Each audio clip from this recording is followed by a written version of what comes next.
La Cafetera es un programa de radio que se financia gracias a las aportaciones de los oyentes. Si te gusta el periodismo que defiende y sientes que te acompaña, hazte mecenas y ayúdanos. Infórmate en radiocable.com/mecenas.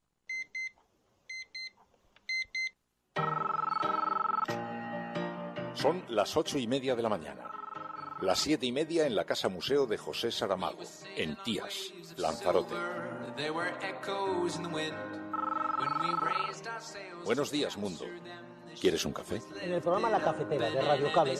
En una entrevista en Radio Cable. Durante 20 minutos en Radio Cable y dice todo lo que van a mañana en La Cafetera de Radio Cable. Radio Cable, que ha conseguido una auténtica primicia, ha entrevistado esta mañana y ha conseguido situar esa entrevista y lo que le ha dicho en los titulares de todos los principales.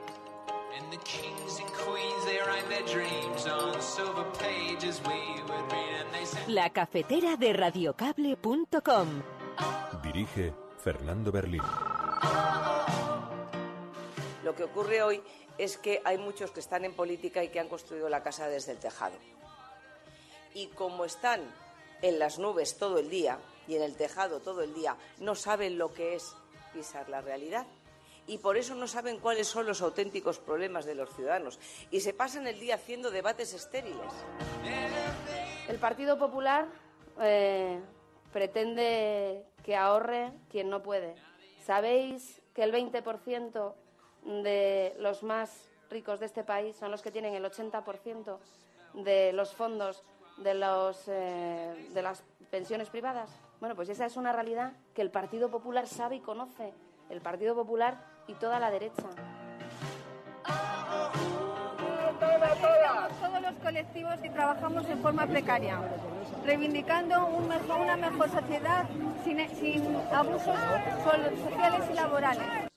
Mirad, cuando Mariano Rajoy hace 2 días dijo hay que ahorrar para pagar las pensiones y hay que favorecer las pensiones privadas, se olvida de decir una cosa, y es que la mitad de esos fondos de pensiones son producto de ahorros del 20% que tiene más recursos económicos en este país.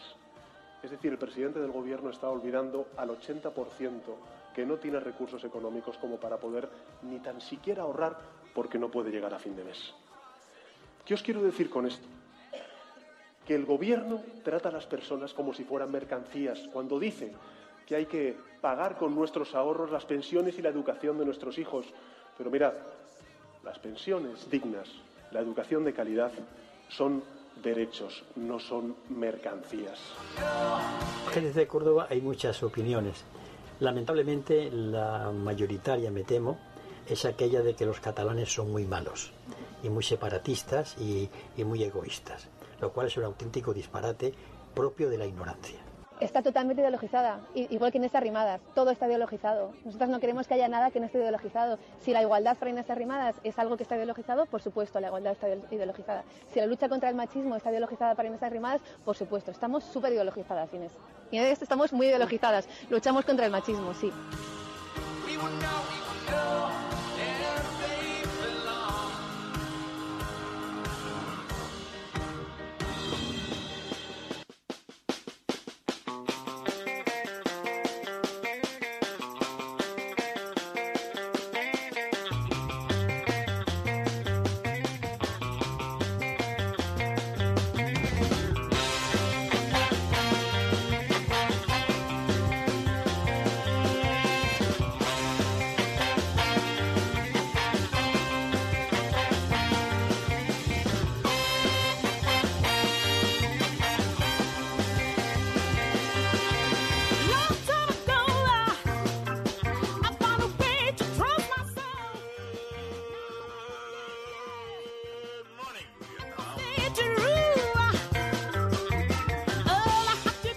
Que es el real, el auténtico, el verdadero, no el del actor, porque luego ya sabéis que en Good Morning Vietnam, la película, se utilizó otro grito, canto, pero este es el real. Good Morning Vietnam, bienvenidos a Vietnam, cafeteros.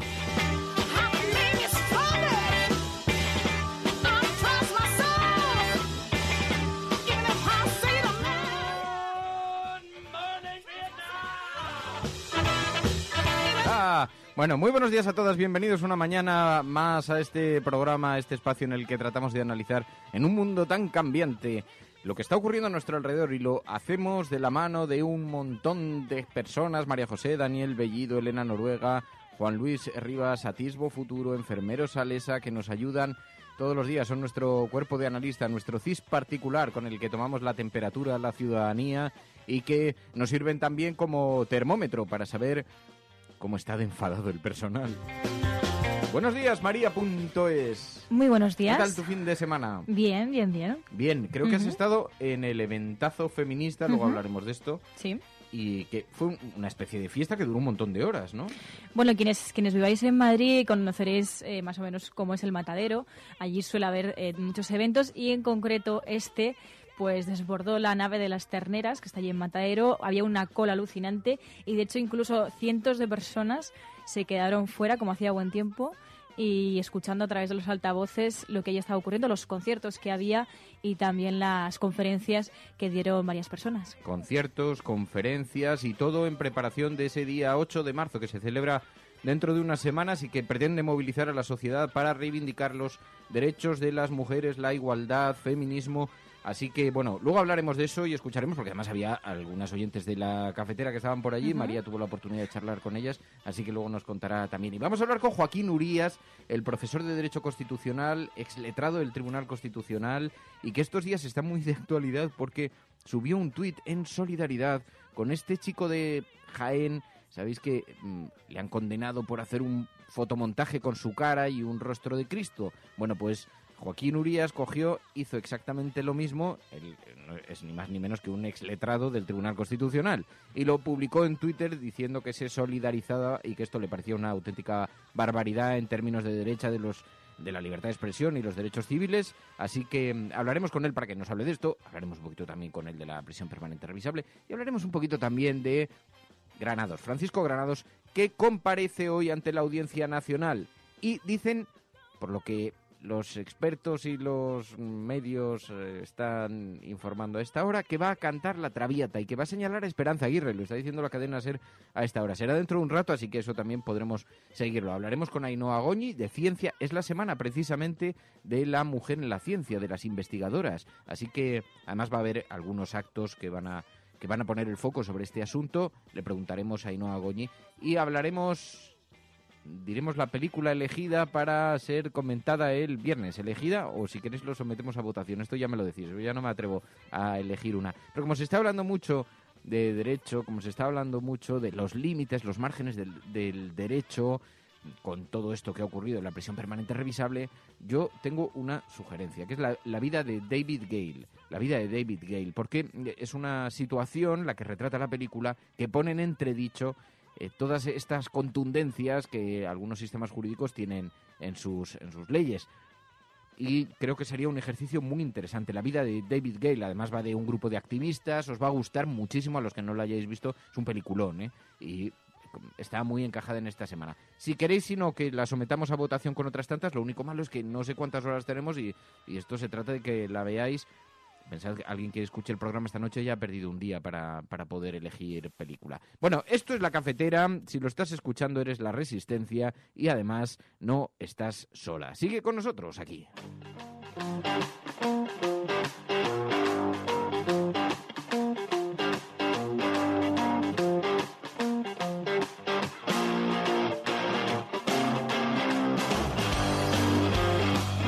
Hacia el final del programa y me tienes que recordar que lo haga. Llevo un fin de semana bloqueando haters, pero no sé qué le ha pasado a Twitter este fin de semana, y todo por decir que lo de la portavoza o portavoz sería una palabra no incluida en el diccionario o no dentro del debate etimológico de la ciudadanía española, pero que desde luego se había demostrado un auténtico localizador de machirulos en perfecto funcionamiento. Bueno, pues esto he tenido que reportar, bloquear. Pero es que si le añadimos que ayer hice una defensa del sistema jurídico en contra de la prisión permanente revisable, diciendo que los expertos, en lo único en lo que se ponen de acuerdo, es que no es eficaz para bajar el número de delitos que se cometen en un país. Bueno, pues así que luego quiero hablar de esto, porque yo es que digo, pero el personal tiene mucho tiempo. Pero Bueno, en todo caso no pretendo reabrir el debate, que ya lo habíamos abierto, pero es verdad, sí, es un localizador de machirulismo absoluto. Dice, pues yo soy una mujer y tal. Bueno, sí, pero me da una vueltecita por su timeline y usted es una mujer machirulo, pero ese es otro problema. Y luego sí, hay un debate etimológico muy interesante que también digo, a ver, ahora resulta que somos todos catedráticos de la lengua y está muy bien, pero ese no es el debate. Yo no hago una defensa de la palabra, lo que hago una defensa es de intentar mantener un poco las formas, porque es que en cuanto una palabra, una persona transgrede mínimamente lo que se presupone que debe hacer, que es no llamar la atención, pues entonces la oleada de gente es absolutamente brutal. Y entonces este debate se ha confundido con la defensa de la palabra en sí, que digo, pues haya cada cual que defienda lo que quiera, pero en fin, es... Bueno, ¿sabes que presidente, la palabra presidente se incluyó en 1700, lo voy a decir correctamente para que no me salgan...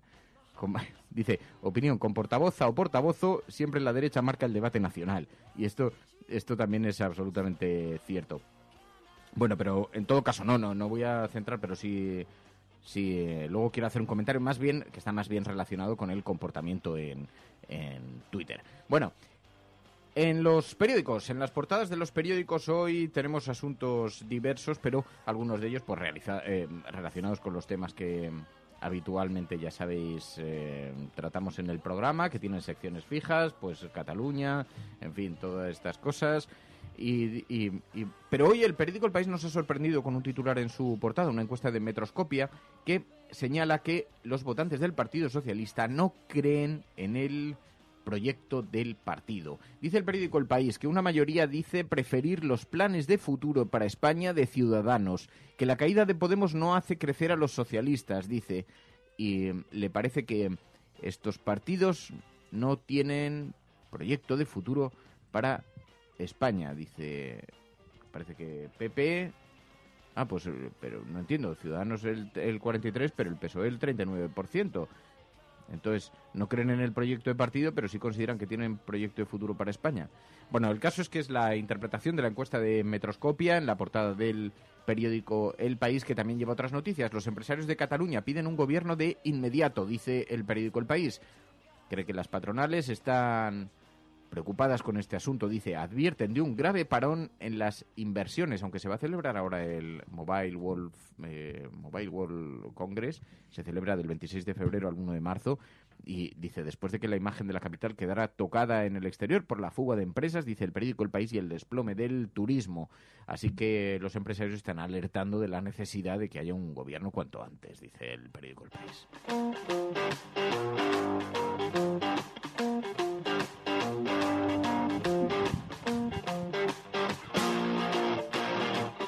También en la portada de este periódico, 1 de cada 4 docentes universitarios cobra entre 300 y 600 euros.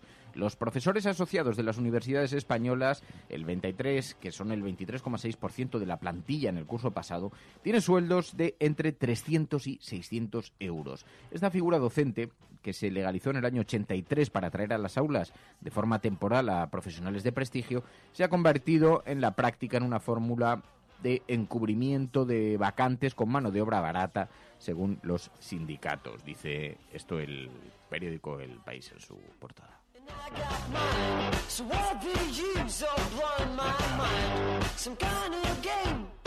Además, un tema que llama mucho la atención. Un psicópata expulsado a Alemania amenaza a 18 actrices españolas. ¿Sabéis que cazaron a un tipo, a un tal Arndt Meyer, que había amenazado a Sara Casanovas? La había amenazado con una ballesta, estuvo a punto de matarla a la salida de un teatro, y resulta que en su celda encontraron una agenda con apellidos, direcciones, teléfonos, con algunas fotografías de de otras 21 jóvenes artistas.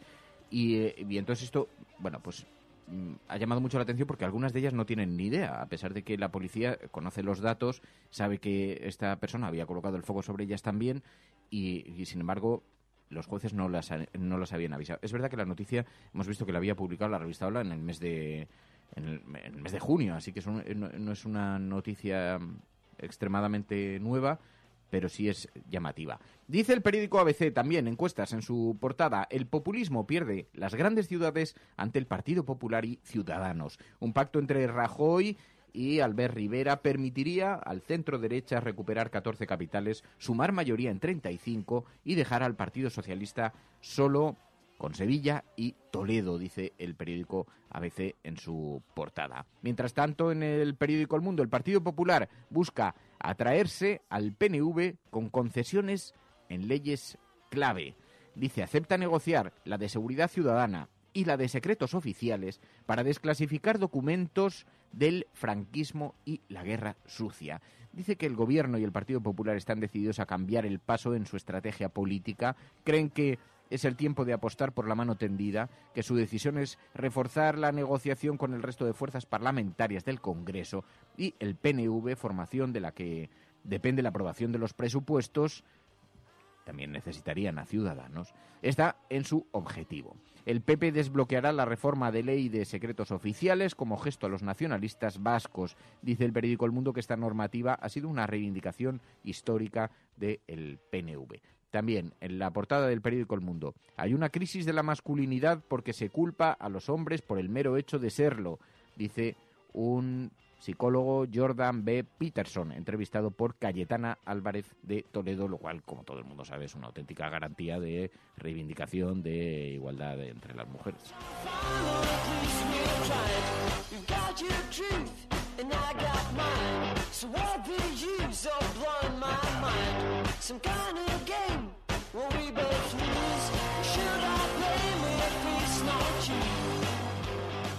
Esto que es un debate en el que ahora estamos viendo que está teniendo un enorme altavoz, se está preparando esa gran movilización del día 8 de marzo en el que las mujeres saldrán a la calle reivindicando igualdad de derechos y ha habido este fin de semana, lo decíamos antes, un evento para ir preparando esta movilización en la que, además de conferencias, hubo conciertos también. Por ahí estuvo María y escuchábamos algunas de las cosas, porque claro, en todas estas semanas hemos estado oyendo cómo había partidos políticos como Ciudadanos que han anunciado que no se van a sumar a esa reivindicación del día 8. Y contestaban desde la organización, la portavoz, una de las portavoces de los movimientos feministas, decía Isabel Cadenas, la huelga está ideologizada, claro que lo está. Igualmente que lo está Inés Arrimadas. Está totalmente ideologizada, igual que Inés Arrimadas. Todo está ideologizado. Nosotros no queremos que haya nada que no esté ideologizado. Si la igualdad para Inés Arrimadas es algo que está ideologizado, por supuesto, la igualdad está ideologizada. Si la lucha contra el machismo está ideologizada para Inés Arrimadas, por supuesto. Estamos súper ideologizadas, Inés. Inés, estamos muy ideologizadas. Luchamos contra el machismo, sí.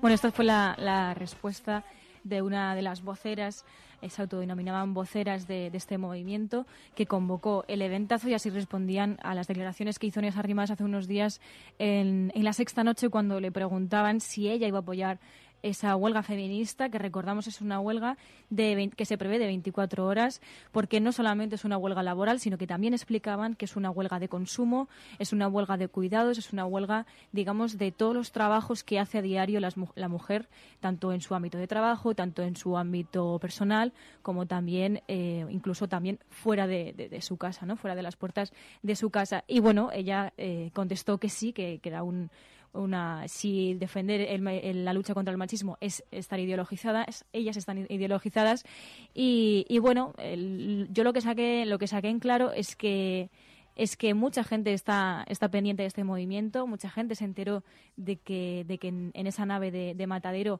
se iba a hablar de ello, se iba a convocar a muchas personas para precisamente hablar de esta huelga feminista. Había gente de todas las edades, gente mayor, gente joven, incluso también había personas que habían traído también a sus niños pequeños y también había hombres, había muchos hombres que estaban acompañando a sus mujeres y bueno, algunos tuvieron la oportunidad de entrar, pero como el aforo desbordó, pues mucha gente se quedó fuera, pero también como el tiempo acompañaba, pues se quedaron allí escuchando tanto los conciertos como las conferencias.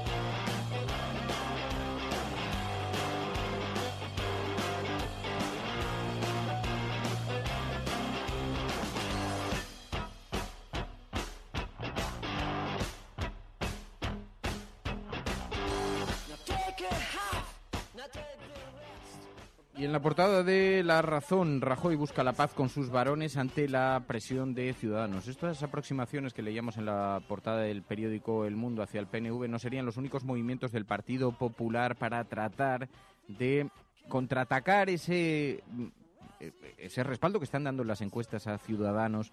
Y dice el periódico La Razón que Rajoy tendrá hoy reunión en Génova y quiere cerrar fisuras por la estrategia política del partido ante el auge de Rivera. Los naranjas restan escaños al PP en 27 provincias, así que es verdad que las encuestas están recogiendo esto, y los politólogos además, porque tendemos a pensar que en cierta forma las encuestas siempre han engordado la posición de Ciudadanos, pero es verdad que los politólogos están observando algunos indicios que van más allá de la simple lectura de las encuestas, y hay que decir que en algunas ocasiones han acertado. Por ejemplo, se quedaron cortas con Ciudadanos en Cataluña, así que no siempre el retrato que se hace de Ciudadanos, porque hay quien dice, es que está inflado. Bueno, está por ver que esté inflado. Pero más allá de eso, se ha convertido en un problema para el Partido Popular. Temen que el resultado electoral en Cataluña se pueda proyectar fuera, y hoy pretenden con esa reunión buscar alguna forma, dice, la paz con sus varones ante la presión de Ciudadanos. Pero, mientras tanto, hoy vamos a conocer la declaración de Francisco Granados. Francisco Granados, sabéis que era uno de los responsables políticos en la Comunidad de Madrid, muy cercano a Esperanza Aguirre, hasta que se produce una ruptura muy importante entre ellos. Granados es empujado y enviado al ostracismo del Senado, y a partir de ahí empiezan a conocerse detalles sobre sus cuentas y sobre algunas maniobras que le han llevado a la cárcel. Es el supuesto líder de la Púnica. Dice que ha desvelado a la SER el contenido de la declaración voluntaria que va a prestar en la Audiencia Nacional. Sostiene que están implicados el viejo y el nuevo Partido Popular en esta trama de financiación ilegal del Partido Popular en Madrid. Dice, va a culpar a ambos por las supuestas irregularidades en las adjudicaciones en la Comunidad de Madrid y Arpegio, y va a señalar por la financiación ilegal a otras personalidades de relevancia actual en la formación conservadora. Sostiene que están implicados el viejo y el nuevo Partido Popular. Así que se espera con mucha atención, con mucho interés, la declaración hoy, este lunes, como imputado, a petición propia, esta declaración ante el juez de la Audiencia Nacional que instruye la operación Púnica. No daríamos muchos más detalles de este asunto porque se trata de un tema que tiene una evidente connotación local, pero es que parece que el líder de la Púnica, el supuesto líder de la Púnica, va a responsabilizar de la financiación ilegal a la expresidenta Esperanza Aguirre y a su sucesor en el cargo, a Ignacio González, quien por orden de Aguirre, dice, controlaba todos los estamentos de la administración y del partido. Granados va a situar a ambos en el vértice de la estrategia de cobros en negro para el partido, pero también, según la cadena SER, va a detallar el papel de otros personajes importantes en la trama, como el exconsejero Borja Sarasola, el expresidente de la Asamblea, también extesorero José Ignacio Echeverría, en fin, una serie de nombres que son muy destacados en la vida interna del Partido Popular. Así que las miradas están todas colocadas en algo que siempre había sido parte de las insinuaciones del señor Granados, diciendo que Esperanza Aguirre lo conocía, pero según están dando por hecho algunos medios de comunicación, entre otros la cadena SER, y no solamente, Francisco Granados podría intentar involucrar a Esperanza Aguirre, con lo cual a Mariano Rajoy, lo digo, todo esto lo cuento porque si Mariano Rajoy tiene prevista esa reunión en el Partido Popular, pues a lo mejor le dan el desayuno con doble de azúcar. Estás escuchando La Cafetera, y si lo estás haciendo, no estás sola.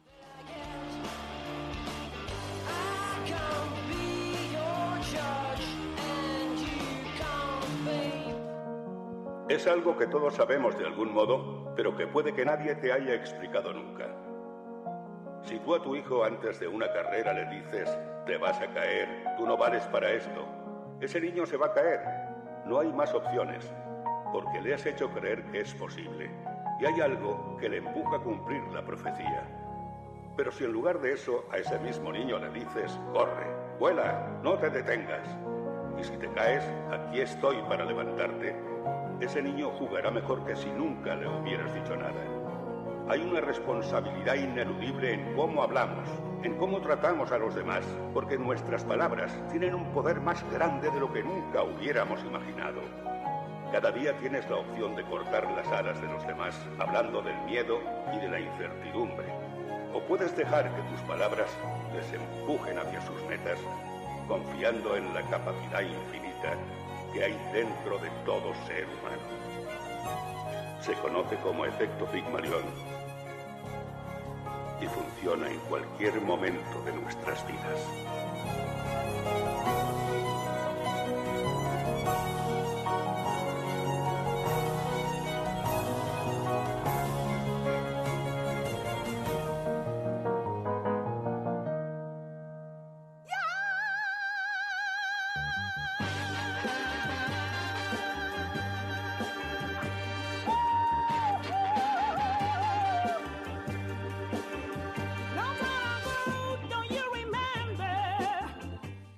Enseguida vamos a hablar con el catedrático, con Joaquín Urías, el profesor de Derecho Constitucional, exletrado del Tribunal Constitucional, y le vamos a preguntar por esta noticia que nos parece tan impactante y que además están reparando algunos medios internacionales. El joven multado por un montaje de Cristo y su cara, bueno, recaudó los 480 euros en una hora, los 480 euros a través de una colecta ciudadana que le permitió cubrir la sanción, porque él es jornalero en Jaén y no podía cubrirla, pero en todo caso, claro, utilizó una imagen del Cristo de la Amargura y esa imagen la modificó y apareció su cara. Pero luego hemos visto cómo se han solidarizado con él numerosas personalidades, entre ellos Jesús Vázquez, que ya protagonizó en la revista en la portada de la revista Cero, una revista de reivindicación homosexual, ya protagonizó unas fotografías en las que estaba retratado también como un Jesucristo y no pasó nada hace más de 10 años. Y sin embargo ahora nos encontramos con esto en las portadas. Le queremos preguntar a Joaquín Urías, porque en solidaridad precisamente con este joven, lo que hizo fue hacer su propio fotomontaje y poner su rostro también con la imagen de este Cristo de la amargura y con la cara ahora ya del profesor de Derecho Constitucional. Así que le vamos a preguntar por esto y también por los márgenes, por los límites de la libertad de expresión y por esto que está ocurriendo, porque es un retroceso evidente. Esto no pasaba en España de esta manera. Había algunos casos, pero eran tan anecdóticos que no llamaban tanto la atención.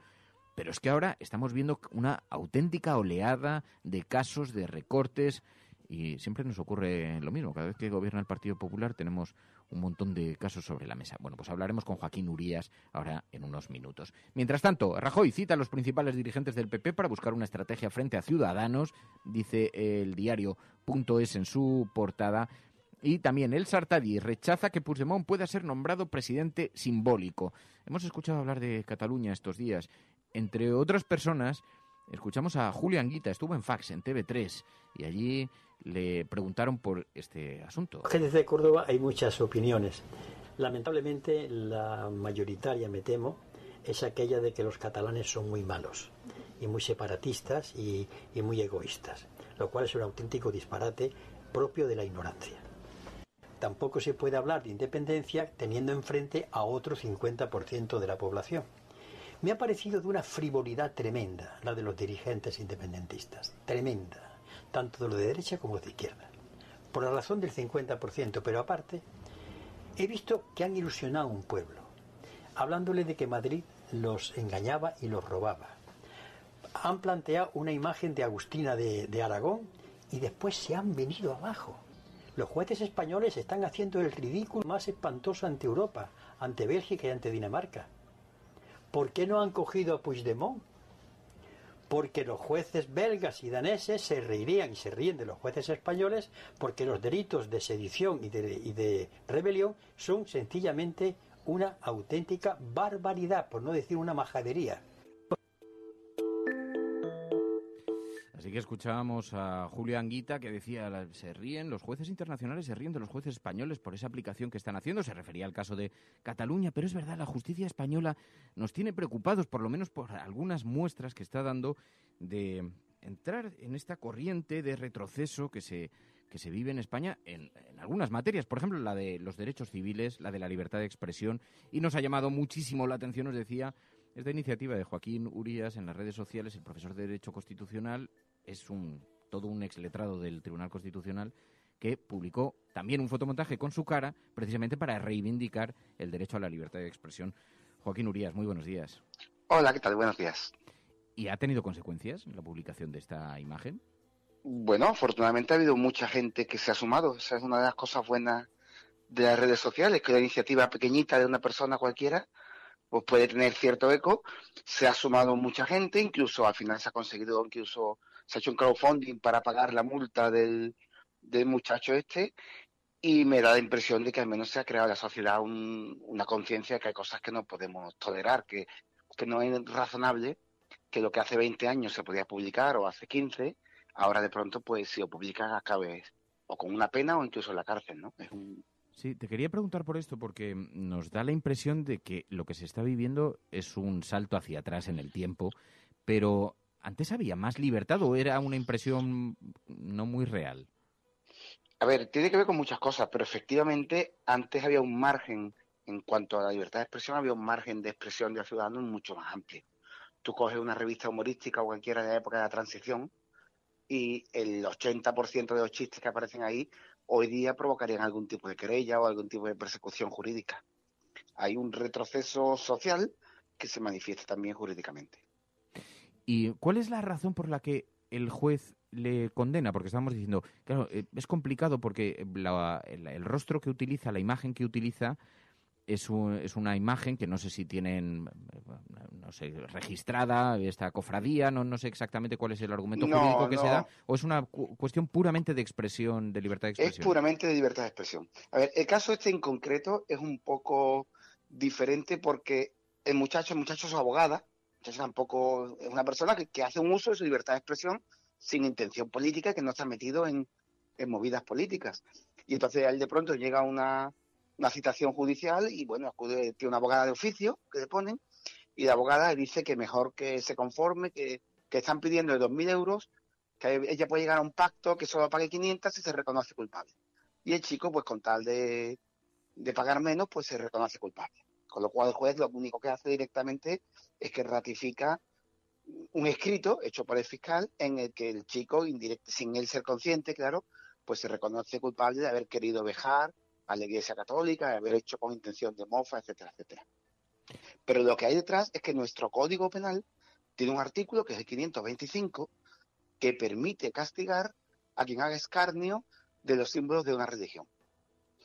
Y los jueces españoles, y ese es el problema de fondo, interpretan ese artículo en el sentido de que si los practicantes de una religión se sienten ofendidos, ya hay ofensa. Quiero decir que la ofensa no depende de que un juez diga objetivamente en cualquier aspecto de la sociedad esto es ofensivo, sino de que determinadas personas se sientan ofendidas. Y claro, siempre va a haber alguien ofendido, siempre. Hagas lo que hagas, siempre va a haber alguien ofendido.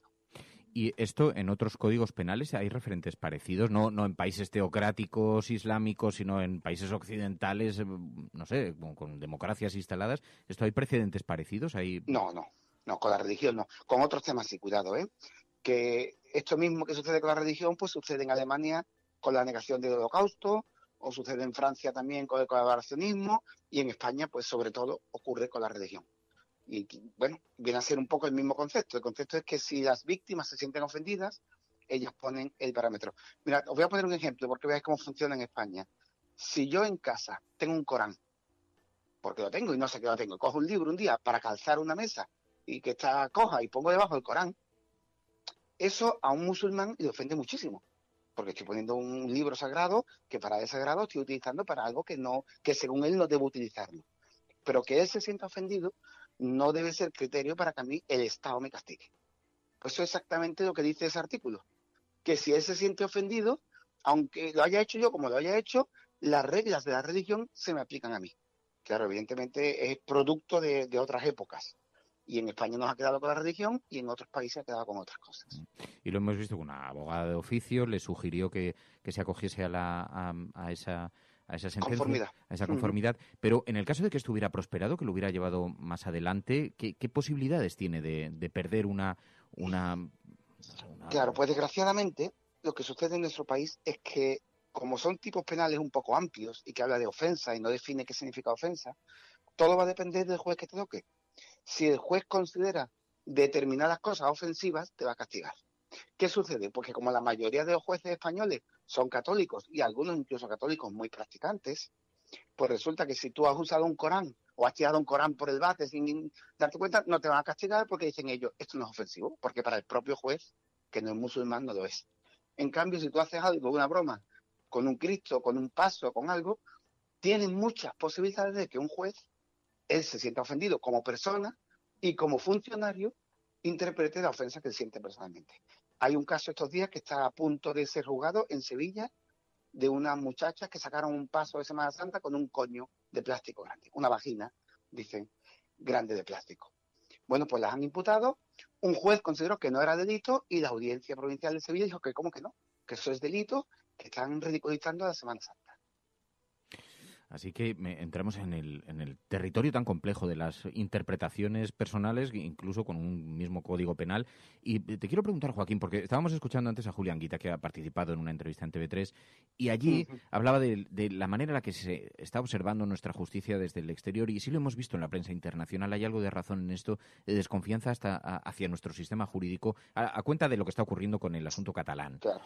Y esto, vemos, la aplicación del delito, he visto algunos textos tuyos también, algunas sí, alusiones que has hecho, pero la aplicación de este delito de rebelión, ¿esto es sostenible, es defendible? Difícilmente. Quiero decir, claro, el derecho siempre tiene un margen de interpretación. Y en situaciones normales, pues estamos todos más o menos de acuerdo en cómo es este margen. Cuando llega una situación de conflicto tan duro como lo que está sucediendo ahora en Cataluña, pues nos damos cuenta de que a veces, de manera muy evidente, algunos jueces se pasan un poco. El delito de rebelión es difícil de sostener cuando no hay violencia. De siempre se ha dicho, y lo reconoce el Tribunal Supremo y todos, que tiene que haber violencia, y entonces ahora el Tribunal Supremo se ha inventado un argumento de que es violencia, resistencia pasiva, y que si a ti te pegan es porque has provocado violencia. Es decir, cosas que realmente no tienen mucho pie ni cabeza, porque lo que hay es una intención política de que a esta gente hay que castigarla como sea con el delito de rebelión. Eso, claro, eso llama la atención fuera de España. Llama más la atención todavía cuando ha habido algunos jueces que a la hora de poner a alguien en libertad o no ponerlo en libertad, pues utilizan como criterio su ideología. Cuando un juez dice, usted no lo puede poner en libertad porque usted defiende ideas independentistas, hombre, ese no es un argumento que deba utilizar un juez. Un juez tiene que usar argumentos de que usted ha cometido un delito, usted se va a escapar, usted va a destruir una prueba, vale. Pero no puede utilizar como argumento que su ideología es esta o esta otra.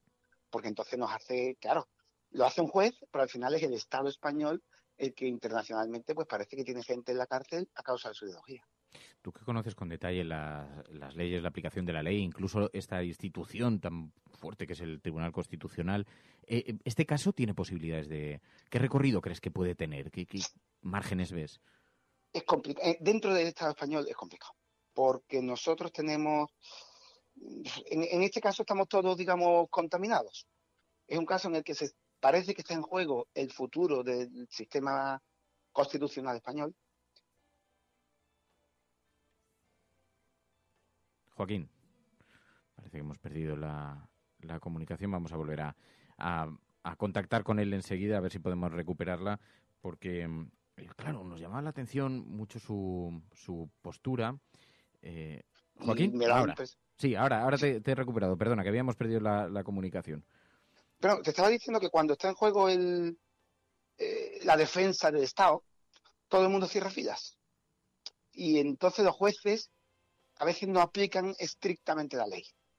Con lo cual, si este asunto llegara al Tribunal Constitucional, mucho me temo que el Tribunal va a poner por delante la defensa del Estado antes que la aplicación estricta de los derechos fundamentales. Fíjate, este es un matiz que no es un matiz menor, pero claro, porque tú has sido letrado del Tribunal Constitucional. Sí, 6 años. 6 años. Una de las cosas que más se está defendiendo es que los vasos comunicantes se están dejando ver, los vasos comunicantes entre la política y la justicia. ¿Son tan intensas las injerencias políticas como se presupone? A ver, en los temas políticos sí. Eso no quiere decir tú en el Tribunal Constitucional, los magistrados del Tribunal Constitucional no están cada día pidiendo permiso al Estado para tomar, o al gobierno o a quien sea, para tomar ninguna decisión. Ellos deciden. Pero sí que es cierto que ante temas delicados políticamente, pues es normal que alguien, o es habitual, más que normal, pues que alguien se ponga en contacto con determinados magistrados para tantearlo, para ver, bueno, si este asunto te llegaría, pues si te llegase tú, ¿qué es lo que votarías? Eso es relativamente habitual. Lo que, claro, eso tiene que ver también con cómo están elegidos los miembros del Tribunal Constitucional, que están elegidos por el Parlamento, y tiene que ver con qué van a hacer los miembros del Tribunal cuando acaben. En el Tribunal Constitucional hay mucho miedo de muchos magistrados a cuando pasen el periodo de 9 años que pueden estar allí, pues que no saben qué van a hacer de su vida. Entonces, claro, que te ofrezcan un cargo, que te ofrezcan algo es siempre tentador y eso pierde un poco de hace perder un poco de independencia. Bueno, por fortuna tenemos a algunos como Joaquín Urías, que le puede explicar estas cosas a sus alumnos siendo profesor de Derecho Constitucional. Joaquín Urías, te agradecemos muchísimo que hayas atendido esta llamada. Muy buenos días y mucha suerte. Gracias a vosotros y ánimo. Un saludo.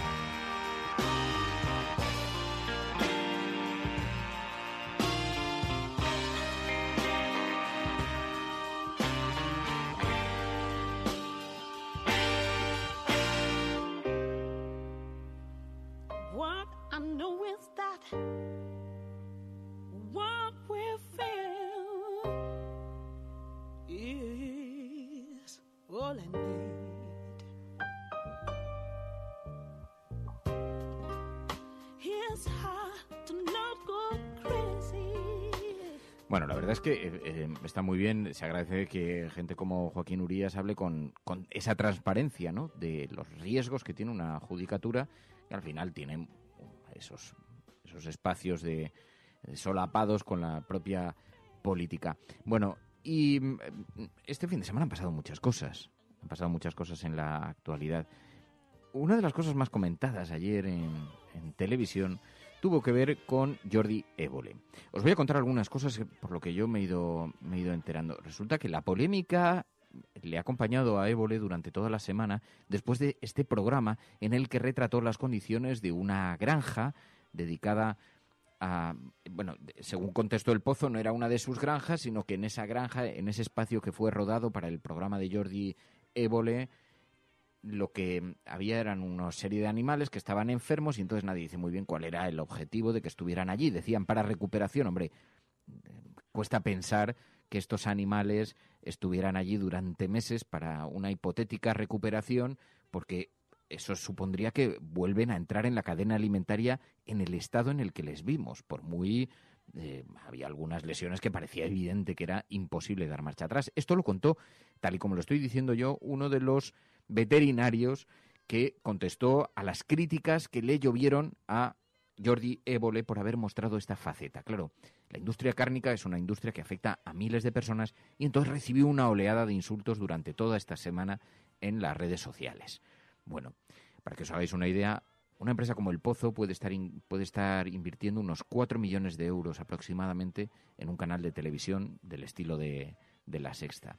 Los anunciantes de este sector se cifran en torno a los 10 millones de euros de inversión. Así que hay que reconocer un ejercicio de extraordinaria valentía en un programa de televisión de máxima audiencia, meterse en semejante jardín como se atrevió para denunciar algo que, por otra parte, no es una cosa que nos suene tan inverosímil.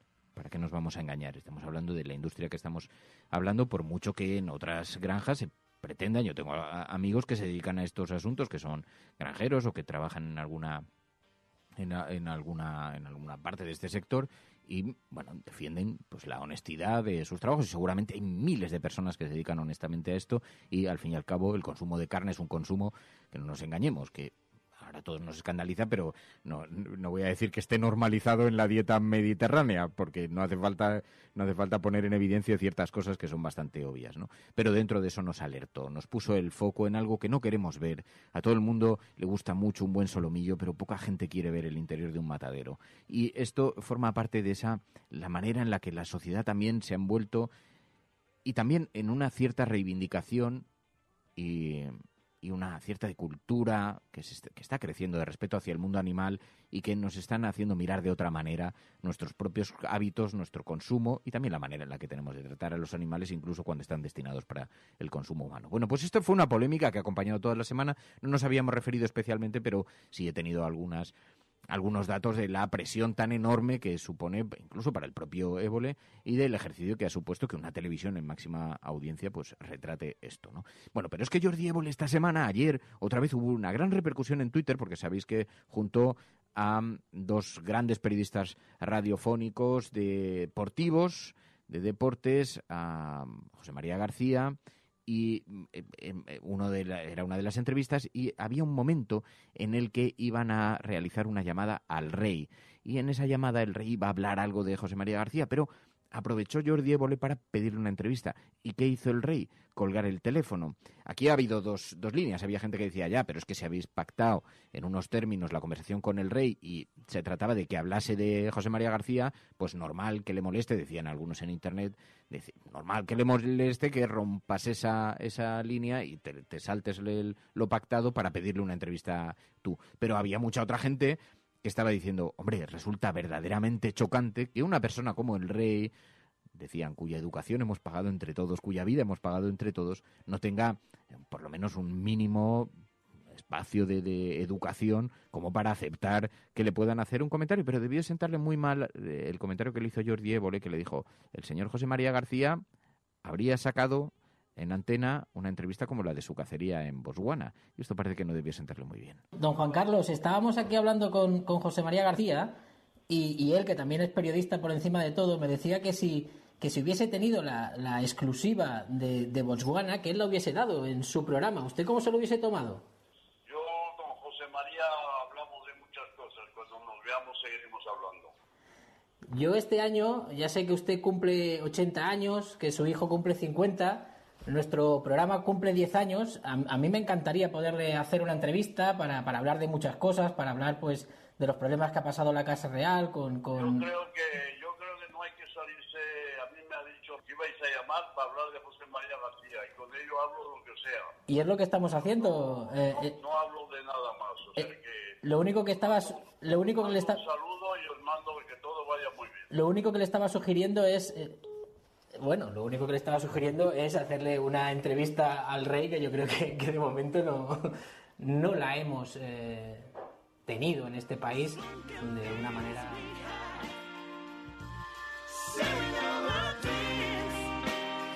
Bueno, más allá de las interpretaciones personales que haga cada uno del momento, no deja de ser un momento televisivo de alto impacto, porque no estamos muy acostumbrados a escuchar al rey de España. En efecto, decía Jordi Évole, no se le ha entrevistado en muchas ocasiones, y cuando se ha hecho con unos márgenes absolutamente pactados. Y bueno, parte de la demanda de los ciudadanos también es una cierta transparencia con esto, y sobre todo la arrogancia no suele gustar mucho, ¿no? Pero bueno, allí cada cual tiene su interpretación, y ayer hubo un gran debate en las redes sociales en torno a esto mismo.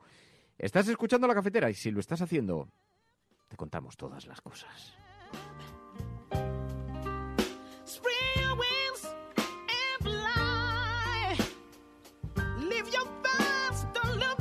Ah, sí, porque La Cafetera hace una información que te empodera.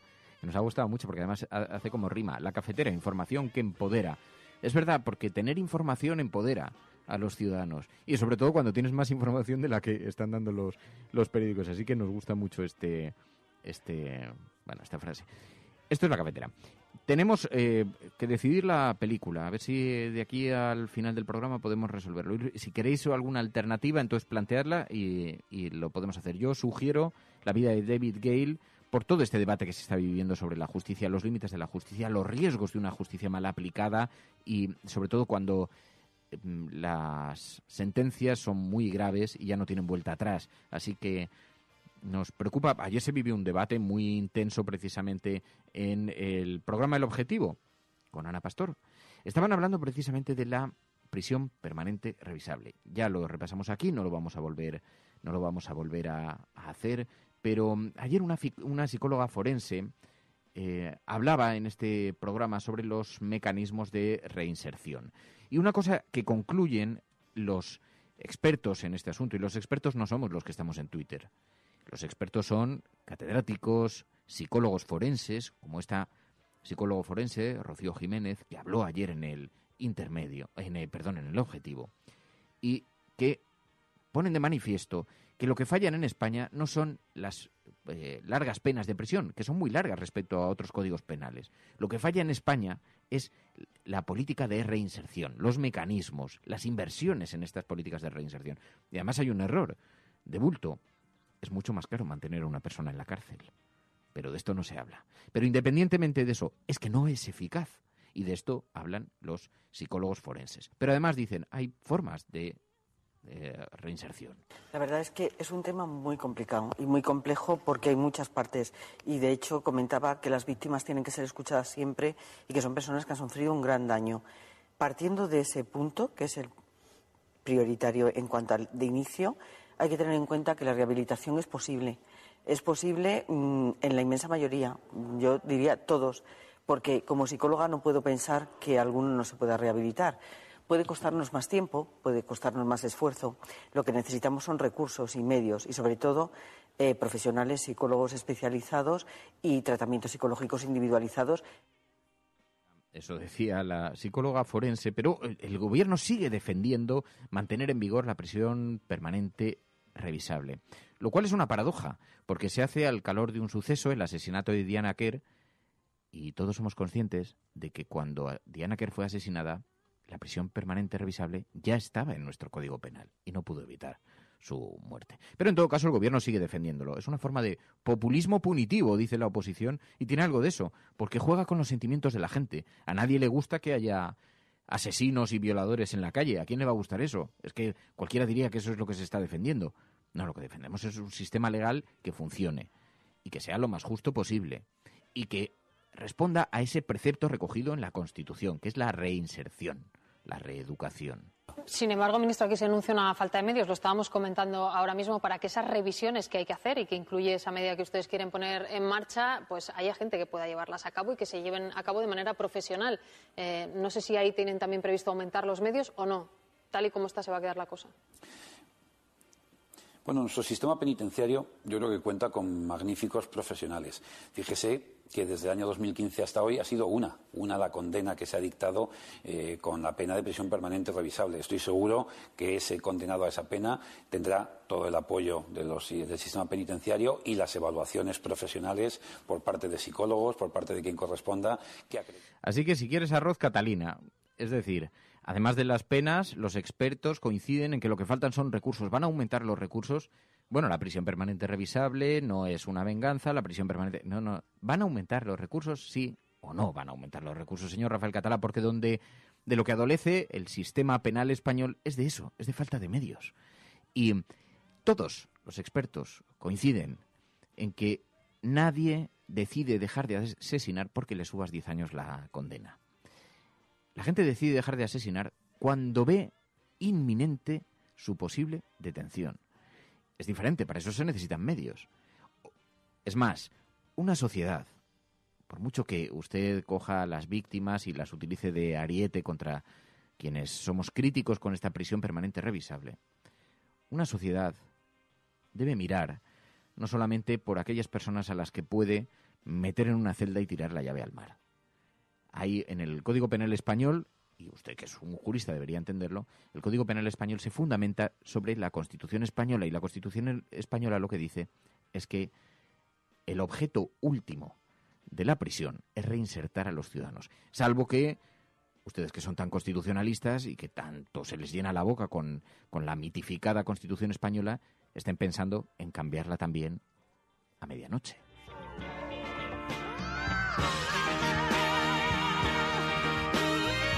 En 2016, la tasa de criminalidad de España, que mide el número de delitos por cada 1.000 habitantes, está en mínimos de más de una década, está en 43,2 delitos por cada 1.000 habitantes. No ha dejado de bajar incluso desde antes de que estuviera la prisión permanente revisable en el año 2015, 2013, 2014, 2015, continuaba Efectivamente, bajando. se ve como la tendencia es prácticamente la misma desde el año 2008 hasta este pasado 2016.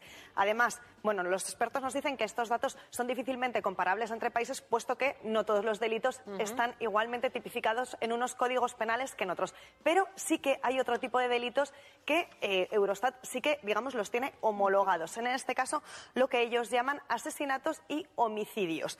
En este caso, podemos aquí compararnos con el resto de países europeos y la verdad es que la foto deja a España en un lugar pues muy destacado. Positivamente hablando, España tiene 0,63 homicidios y asesinatos por cada 100.000 habitantes. Es la segunda tasa más baja de Europa y muchas veces se dice, no, es que en España todos los presos al final están en la calle enseguida. Bueno, pues tenemos aquí los datos del Ministerio del Interior. Dicen que hay casi 50.000 personas penadas que están ahora mismo en prisión y de ellos 3/4 partes están en primer o en segundo grado, más de 37.000 de esos casos. It's one small step for man, one giant leap for mankind.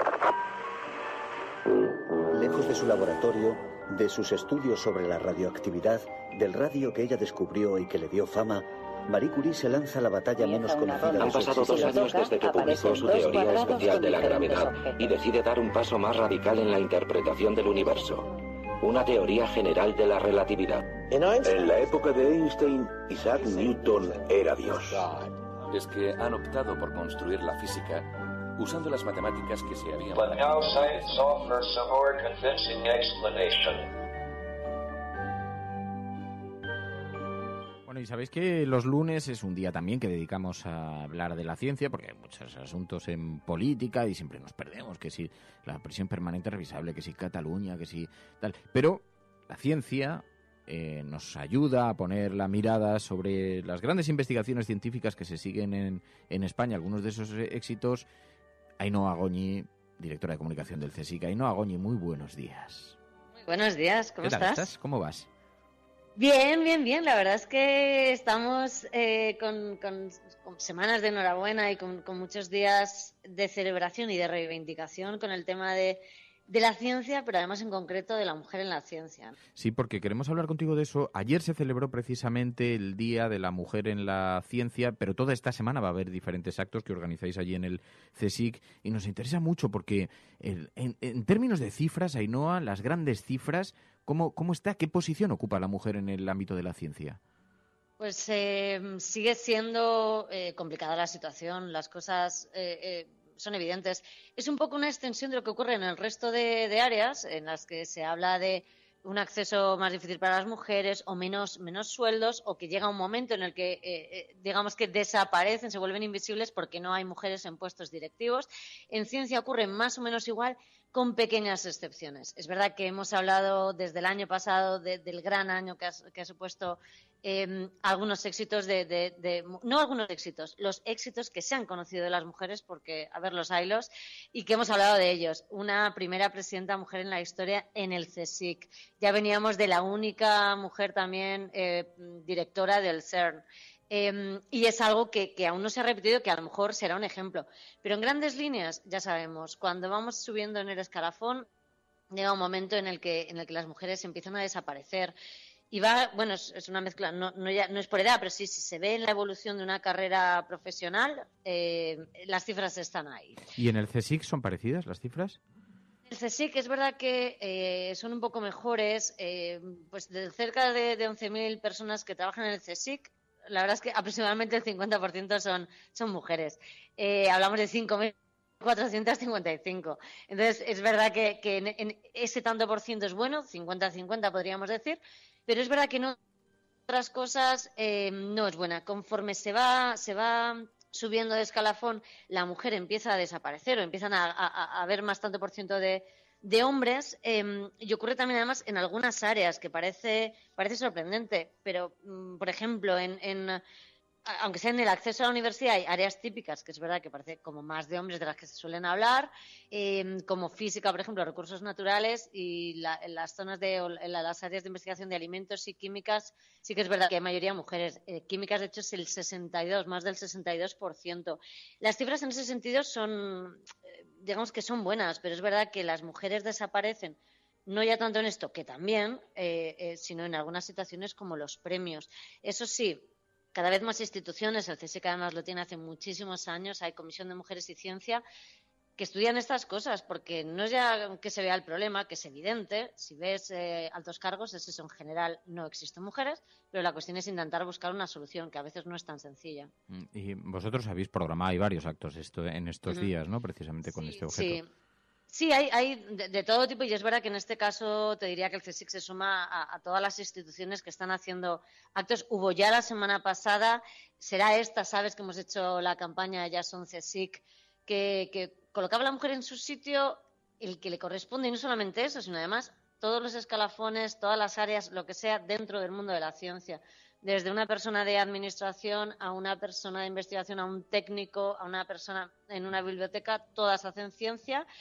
Y ese tipo de campañas son un poco las que se están moviendo hoy. De hecho, en Malasaña esta tarde hay también un acto relacionado con la situación, el papel y lo que a veces tienen que aguantar las mujeres en la ciencia en Café Manuela, de hecho. Así que quien esté interesado que pueda ir, montado por además distintas asociaciones con investigadores de un montón de instituciones. La pena es un poco lo que hablamos siempre, como el 8 de marzo. Parece que hay solamente un día. Nosotros aquí nos hemos empeñado, y muchos también, la verdad, este año más que nunca, en que no se quede en un día, en que es verdad que ojalá en unos años no haya que reivindicarlo, porque será muy buena señal, sino que haya que celebrarlo, pero de momento hay que seguir reivindicando, porque ves cifras o también ves cosas típicas que es premios, los premios nacionales, estos premios que se llevan las mujeres en ciencia o lo que no es ciencia, y las cifras son realmente muy malas. Y a veces dices, bueno, también es porque a lo mejor no están en comités, no están en tal, pero dices, lo que no puede ser es que haya mujeres a las que se olvida constantemente, que haya compañeras de premios Nobel, que ellas justo sean la única que haya caído, que no haya entrado en ese premio Nobel o en ese premio nacional o en lo que sea, ¿no? Entonces hay que empezar a mirar un poquito más ahí, y no por hacer cuota, sino porque están ahí, se está haciendo buena ciencia, muy buena ciencia, dirigen proyectos importantísimos, y este año, de hecho, y el anterior hemos estado hablando nosotros en la cafetera de ellos, y bueno, pues entonces vamos a premiar esas cosas también. Las mujeres en la ciencia, tantos años invisibilizadas, a pesar de que han protagonizado algunos de los descubrimientos científicos más importantes de la historia de la humanidad, desde Rosalind Franklin a Marie Curie, sí, o a Jocelyn Bell, que es una de las que me acordaba justo siempre que hablo de mujeres no premiadas. Ella es uno de esos casos, y además, bueno, lo contaba hace muy Rosalind Franklin, que la citabas, que es quien descubre la estructura del ADN. Exacto. Y Marie Curie, que es claramente a quien le debemos la investigación sobre la tecnología atómica, o una buena parte de la investigación sobre tecnología atómica. Pagó con su vida, además, esos descubrimientos y esa pasión por la ciencia. Y la gran referente de la programación informática, de la ingeniería, de la tecnología, la ciencia y las matemáticas, Ada Lovelace, la programadora. Sí. Que se la considera como la gran madre de la programación. Sí. Y estamos hablando de Hipatia también. Hipatia, en fin, hay una serie de nombres muy conocidos. Hipatia, mucha gente la conoce exclusivamente casi por la película de Amenábar, que eso es lo que dices. Es triste que haya que hacer una película con presupuesto brutal para que una historia como la de ella, que realmente era una mujer, un referente en la época, en una situación además muy complicada para las mujeres, y que tenga que ser así. Pero la verdad es que hay muchísimos casos. Si miras biografías, bueno, tengo unas cuantas por aquí, además algunos de ellos editados por el CSIC, es que hay, y no solamente los de antes, porque los de antes las hay míticas mujeres además que han formado parte del CSIC, como Margarita Salas o María Ángeles Durán, pero hay gente joven que está empujando súper fuerte, y de verdad es que se ven desde la parte de investigación a la parte de las iniciativas, la parte reivindicativa, ver que la mujer está totalmente implicada en la importancia de contar su trabajo para que la gente lo vea. Y te digo una cosa, 2 temas fueron el top 10 del mundo en comunicación el año pasado. Estábamos de enhorabuena, uno está en el puesto 69, que son los neandertales, y en el puesto 24 es el tema del gusano de la cera, en el puesto 24 del mundo, y es de una mujer del CSIC.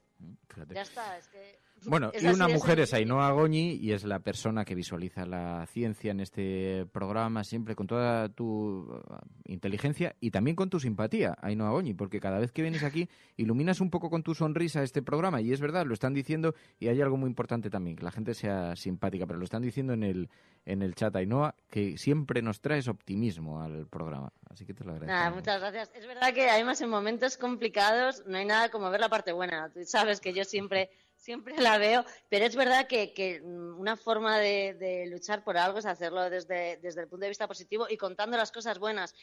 ¿Que la ciencia necesita mucha ayuda? Por supuesto. Vamos a contar, entonces, por qué necesita esa ayuda y los exitazos que están consiguiendo nuestros investigadores, que hay que estar muy orgullosos.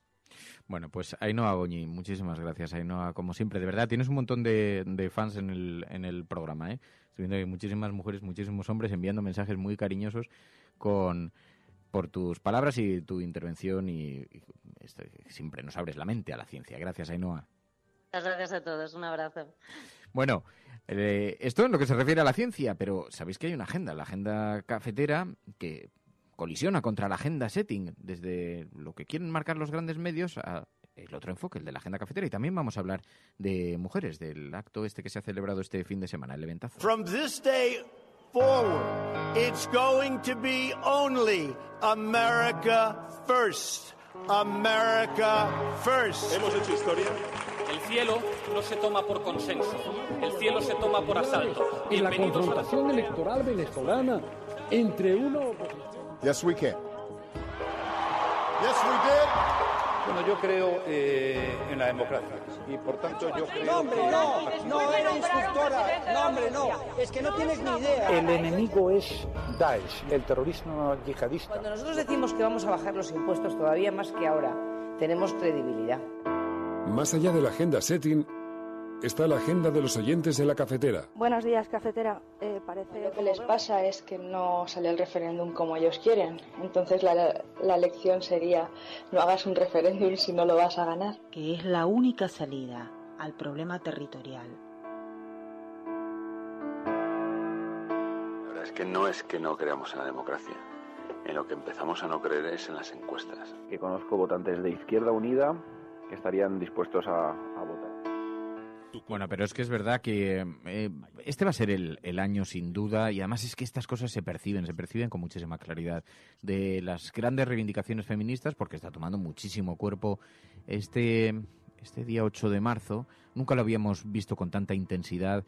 Probablemente tiene mucho que ver con todo el movimiento que nos ha llegado empujando desde Estados Unidos, de reivindicación, de exigencia, de denuncia. Y están sucediendo cosas, y este fin de semana ha tenido lugar el llamado eventazo. Allí estuvo María Navarro y además se encontró con algunos oyentes de la cafetera, ¿no?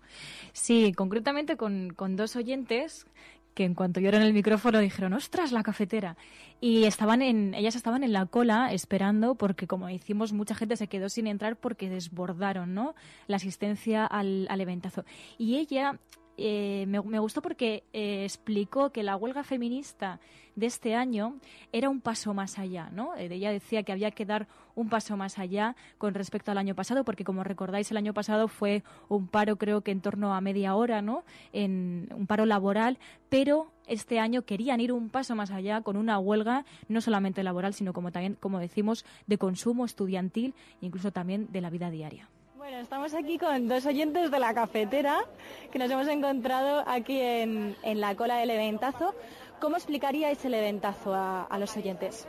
Pues este evento es una reunión feminista de mujeres y también de hombres, pues para reivindicar la lucha del 8 de marzo. Y yo creo que también una forma puede que la gente lo conozca, y también otro ambiente, con conciertos y con charlas distintas, pues para que sea un poco más atractivo. Yo creo que está bien. Hay un momento en el que hay que pasar a un siguiente nivel. Sí que comenzamos yendo a la huelga, muchas de nosotras, ese 8 de marzo y otros días también importantes. Y el año pasado pues se comenzó con el tema de, con ese parón simbólico de 30 minutos. Y yo creo que cada año hay que pasar a un siguiente nivel para que se nos escuche. Y se está pasando a un siguiente nivel, y es muy importante saber leer a la ciudadanía, porque esto no puede pasar como con el 15M, que de pronto ocurre algo y las élites se dan la vuelta, miran hacia atrás y dicen: ¿qué es lo que ha pasado aquí que yo no me he estado enterando? Bueno, pues se oye un rum rum, y esta reivindicación se está empezando a escuchar en un montón de lugares, y también hay hombres participando. Sí, porque, hay que recordar que evidentemente, lo veremos también el 8 de marzo, será una manifestación encabezada por las más afectadas, que son las mujeres, pero también vimos, incluso en las colas del eventazo, también varios hombres que estaban allí también para reivindicar el papel del hombre, también para llegar a esa igualdad y para defender ese feminismo que protagonizan las mujeres, pero en el que también los hombres tienen que hacer pues por apoyar esta huelga feminista. Y de hecho él incluso también hablaba de la brecha salarial. Bueno, que apoya la huelga, que es un escándalo que en pleno siglo XXI la brecha salarial entre hombres y mujeres no solo no se haya solucionado, sino que no haya intención política por parte de este gobierno para solucionarla. Entonces creo que está perfectamente justificada la huelga feminista y yo la apoyaré en la medida de lo posible. Les diría a los hombres que pensaran en sus mujeres, en sus madres, en sus hijas, en sus hermanas, que están sufriendo una discriminación permanente en los centros de trabajo, que están sufriendo acoso, que están sufriendo todo tipo de injusticias y que por lo tanto piensen que es muy necesario una huelga. Bueno, esto es lo que se refiere a ese evento que se celebró y que está poniendo en marcha, que está calentando motores para el día 8M. Pero claro, es que esto es algo que está salpicando, que está siendo reivindicado desde todos los aspectos de la sociedad. Ahora mismo estamos viendo que Clara Campoamor es trending topic. Nació el 12 de febrero del año 1888, hace hoy 130 años. Y los internautas están eligiendo, utilizando este nombre, y es trending topic en este momento.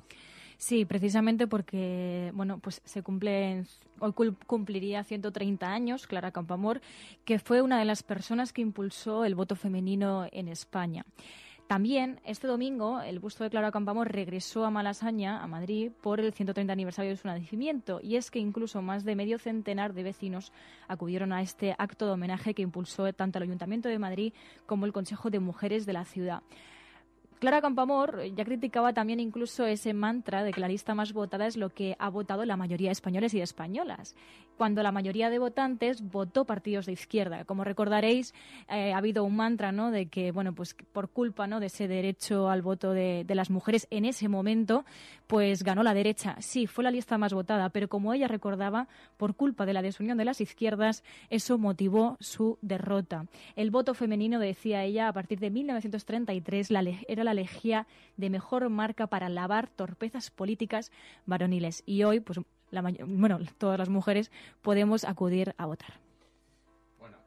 Además, estábamos hablando antes con Joaquín Urías, nos decía el delito de la ofensa, las creencias, es un delito bastante anómalo en otras legislaciones, y es así, tenemos el humillante puesto de ser uno de los pocos en la minoritaria lista de países en los que ofender al creyente es delito, ¿no? Sí, lo cuenta Público.es en su web y dicen que las injurias a la religión, las blasfemias o las ofensas a los sentimientos religiosos son castigados con el Código Penal en 71 países de los 194 que hay en el mundo. Es decir, el 36% de los estados recoge sanciones penales por algún tipo de delito religioso y España es uno de ellos. La lista de países que mantienen algún tipo especial de protección a la religión o a sus creyentes fue elaborada en 2017, dicen, por la Comisión de Libertad Religiosa Internacional de los Estados Unidos. Y explican que los 5 países que lideran la lista de la que estamos hablando son Irán, Pakistán, Yemen, Somalia y Qatar. El primer país europeo que aparece es Italia, que ocupa la 7ª posición. Y dicen que también aparecen en este orden Liechtenstein, Grecia, Andorra, Rusia, Austria, San Marino, Montenegro, Finlandia, Alemania, Suiza, Polonia, España e Irlanda. Oye, y luego ha habido un tuit de Enfermeros Alesa que también nos ha llamado mucho la atención. Sí, bueno, como sabéis, Enfermeros Alesa nos recuerda, ¿no?, esas partes de España que se quedan muchas veces ancladas, ¿no? Y nunca mejor dicho, porque de hecho él nos contaba de una ambulancia atascada 7 horas y la quitanieves no sale por seguridad. De hecho, nos decía, bienvenidos al maestrazgo, si esto pasa en Madrid hasta los geos se hubieran movilizado, ¿no? Y nos ha enviado la información de que, como él le explicaba, la ambulancia con sede en Cantavieja, que da servicio a la zona del Alto Maestrazgo, quedó en la madrugada de ayer, decían este fin de semana, atrapada durante más de 7 horas por un ventisquero en el puerto de Cuarto Pelado. Venía a dejar a un paciente en el Hospital Obispo Polanco de Teruel y estuvo varada desde las 12 menos cuarto hasta las 6:30 de la mañana. Bueno, son estas cosas, como decías, Alesa, que ocurren en el maestrazgo y en algunas zonas así. Y luego, en fin, bueno, perdón. No hay mucho más que añadir, ¿no? Yo creo que ya con esos datos, ¿no? de 7 horas anclados, pues nos queda bastante claro. Pero también nos vamos, en este caso, a un tirón de orejas de la ONU a España. La ONU expresa seria preocupación, dicen, por la escasa inversión de España en protección de la infancia. Este es el titular que publica Infolibre y explica que el Comité de los Derechos del Niño de Naciones Unidas ha expresado su seria preocupación a España por la baja inversión que realiza en protección de la infancia. Además, el Comité urge a España a tomar medidas para que todas las comunidades autónomas realicen una evaluación integral de las necesidades presupuestarias de la infancia para redistribuir los recursos para responder correctamente a los derechos de los niños e incrementar los destinados a educación y provisión de servicios públicos. Pero también, en este caso, nos vamos a una información que tiene que ver con Zoido, el ministro del Interior de España, que viaja hoy a Mauritania y Senegal para supuestamente impulsar la lucha contra la inmigración irregular. Según informa el Ministerio del Interior, Zoido transmitirá a sus homólogos de Mauritania y Senegal el compromiso del gobierno español para contribuir a la estabilidad y seguridad en los países del Sahel y sus vecinos de África Occidental. Como vemos, ya ha tenido esta información bastante trascendencia, ¿no? en las redes, y porque ha levantado bastantes asperezas, ¿no? Además, como vemos, la última hora nos cuentan que rescatan a 29 inmigrantes de una patera semi-hundida y buscan a otros 5 en la costa de Granada, porque vemos que, a pesar de los esfuerzos, las personas siguen buscando un futuro en Europa, incluso jugándose la vida. Efectivos de salvamento marítimo han rescatado esta noche a 29 personas, 4 de ellas mujeres, una embarazada, de una patera que se encontraba semi-hundida a 70 millas de la costa granadina. Las y los supervivientes han indicado que inicialmente habían salido 34 personas desde el norte de Marruecos, por lo que no se descarta que hubiese desaparecidos al menos 5 personas. Y para terminar, nos encontramos con más Elena Asmaleno. Hay 3 bomberos andaluces que se enfrentan a 10 años de cárcel por ayudar a refugiados en el Mediterráneo. Lo cuenta el diario.es y explican que la vista se celebrará en Grecia el próximo 7 de mayo.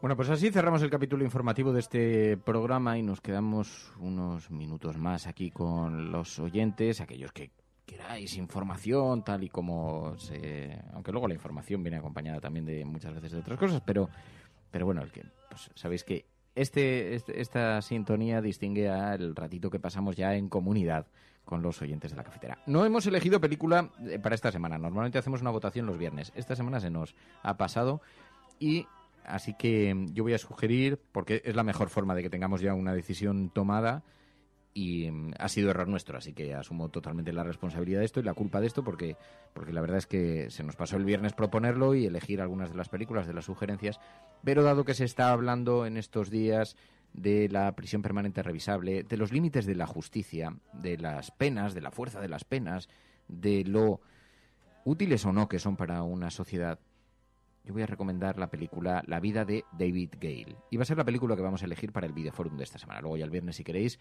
ya con un poquito más de tiempo y de forma organizada, elegimos 3 películas y ya las sometemos a votación. Esta es una película que yo he tratado de meter en algunas de las votaciones últimamente porque retrata muy bien la iniciativa de un activista. Es muy posible porque fue una película muy popular. Lo que pasa es que pasó muy desapercibido. El título ha pasado muy desapercibido porque si la gente supiera a lo que nos referimos, estoy convencido de que la película es muy buena. Yo ahora acabo de recordarla y hay que verla hasta el final. Es una película que es muy importante verla hasta el final. Claro. Porque estás en tensión continuamente. Sí, así muy interesante. La vida de David Gale, y así eso nos va a servir para hacer alguna reflexión sobre los márgenes de la justicia, los límites de la justicia. Pero además esta semana vamos a tener algún evento del que todavía no puedo comentar nada, pero que nos dará la oportunidad el viernes de reflexionar de una manera llamativa e interesante sobre otras cuestiones también. Así que el viernes va a ser un programa muy cargadito de cuestiones y por eso es tan anómalo. Ya me entenderéis a lo que me estoy refiriendo, porque vamos a hacer un encuentro cafetero, pero un poco especial, un poco singular, un encuentro cultural. Bueno, ya lo comentaremos de aquí al viernes, vamos a tener tiempo. Así que Eso en lo que se refiere al programa del viernes, La vida de David Gale. Lo vamos a publicar, ahora lo tuiteamos para que todos tengáis el nombre y el acceso sencillo. Pero esto da la oportunidad que cuando escuchéis el programa ya tenéis la decisión tomada. Es que si no, tendríamos que dejar margen para la votación. Ya nos ponemos en el martes para que los expatriados y la gente de la retaguardia tengan la oportunidad de votar, y no solamente quienes asisten en directo al programa. Bueno, esto es lo que se refiere a eso. Y luego decía, yo quiero hablar... ¿De qué? Quiero hablar de el enfado en el que me he pasado el fin de semana por 2 tweets. Ah. Sí. El primero, bueno, salvo que quieras decir alguna cosa que sea más... En realidad tampoco tengo mucho interés en... No. Pero es que me pasó. Publiqué un tuit que decía algo así como... la palabra portavoza no será una palabra, pero ha demostrado ser un gran instrumento para detectar machirulos. Machirulos, machirulas o en general a gente que se... molesta tal. Y entonces a partir de ahí empezó una conversación larga y tendida sobre la etimología de las palabras, sobre la necesidad de respetar el lenguaje y la forma en la que se utilizan las palabras y se forman y se hacen y se deshacen, etcétera, etcétera. Bueno, mi discusión no tenía que ver con eso. Yo no he defendido la utilización del término. No me resulta una conversación muy relevante. Sí me resulta una conversación relevante el hecho de que alguien hable y una horda de personas se le echen encima. Porque además... forma parte del vapuleo político, no tiene tanto que ver con la palabra, a la gente no le importa la palabra, porque también había algunos que ya agotado de contestar y de bloquear mensajes, ya les decía, digo, a ver, es que no estoy, sí, por favor, los catedráticos de la lengua, es que resulta que Twitter estaba lleno de catedráticos de la lengua ahora, o que de pronto todos somos catedráticos. Bien, esto nos pasa en otras ocasiones, había quien incluso me decía, ¿y qué pasa, que no te vas a meter ahora con Rajoy cuando confunde términos y palabras? Y decía, pues me reservo el derecho a hacer lo que me dé la gana, a lo mejor me meto con él, yo qué sé, en este caso me resulta llamativo, punto. Pero en todo caso no era un mensaje dirigido a nadie en particular, y sin embargo las contestaciones que me han dirigido a mí han sido muchas en particular. Digo, que también en este país utilizamos el ad hominem de una manera absolutamente exagerada. Pero es que ayer me volvió a pasar. Puse un tuit que decía algo así como... los expertos coinciden en que la prisión permanente revisable no es eficaz para limitar los delitos. Los países que tienen penas más duras, sucede en Estados Unidos, hay pena de muerte. Y los índices de delitos no son menores. No es un problema de eso. Eso lo dicen los expertos, no lo dice Berlín, que no es experto en esto, pero se toma la molestia de escuchar a los expertos. Y entonces Ana Pastor retuiteó este mensaje y el objetivo lo hizo igualmente. ¿Qué es lo que ocurrió? Que de pronto una horda de personas enfadadísimas porque están de acuerdo con la prisión permanente revisable, en lugar de, no sé, aportar datos al debate, el debate se centraba en si yo metería a los asesinos en mi casa o qué ocurriría conmigo si violasen a toda mi familia y los degollasen en el salón. Y entonces decía, pues vamos a ver... Digo, es que no se puede llevar todo a la dominen, no se puede llevar todo a lo personal, no se puede atacar permanentemente a quien alza la voz, y además con un discurso que es puramente, claro, es progresista, entiendo que ahí viene parte del problema, pero que tiene que ver con la filosofía penal española, que tiene que ver con la Constitución, pero sobre todo, yo creo que en esto hay que hacer algo de pedagogía, y todos tenemos que aprender, yo el primero, pero las críticas hay que hacerlas sobre el argumento y aportando datos. No, porque es la única forma de hacer un debate constructivo. ¿Qué es lo que nos está pasando? ¿Qué es lo que nos ocurre para que cada vez que se debate algo en Internet nos dedicamos a descalificar al que tenemos enfrente? Y en esto, me confieso, principal, porque a todos nos ocurre, no ocurre a una sola persona. Pero ¿qué es lo que está sucediendo? ¿De verdad alguien cree que eso aporta algo al debate? Porque a mí lo único que me ha aportado ha sido para bloquear a un montón de gente, de los que ya no me sé ni el nick. O sea, no es que haya reparado, ni siquiera que hayan conseguido manifestar su opinión con una gran... No, es que ya ni siquiera sé quiénes son. Simplemente les he bloqueado y los he sacado de mi mundo. Y entonces, a partir de ahora, cuando tengamos algo interesante que contar, que algunas veces no son muchas, pero algunas veces pasa, tenemos alguna cosa sugerente o alguna perspectiva llamativa o algún invitado que pueda ser interesante, pues no lo percibirás porque estarás bloqueado. Entonces, esto, ¿qué sentido tiene? ¿O qué sentido le ves? Yo a alguno ya sí le contesté en público porque decía, me llama la atención, sobre todo que pasa página, no podemos seguir 4 días con la portavoza. Pasa página, yo ya estaba en 80 otras cosas, he ido a la compra, he hecho 1000 cosas y de pronto abro Twitter y te veo insultando. Tienes que pasar página ya, no sucede nada, no es tan relevante, no pasa nada. Dedica el tiempo libre a algo más constructivo. Pues digo, oye, mira, a mí es que esto me provoca inquietud, porque veo que hay gente que son muy peligrosas, por ejemplo, ¿no? O, oye, mira, es que no me gusta porque es que a mí Podemos, es que no me gusta porque me parecen agresivos. Bueno, pues mira, podría ser un punto de vista. No digo que tengas que ser timorato, ni que tengas que ser como el personaje de Los Simpson, que vive en la casa de al lado, como el vecino, que no sé cómo se llama ya. Pero es igual, o sea, se trata de hacer algo constructivo en la sociedad. Porque es que si no yo me pregunto dónde nos está conduciendo todo esto, ¿no? La agresividad que la gente manifiesta es verdad que es un poco de voceras, ¿no? De vozarrón. Pegar un grito y volverse, ¡ah, qué gracioso! He metido un insulto a no sé quién. Pero ¿qué objeto tiene eso? O sea, ¿esto para qué te sirve? En fin, alma de cántaro.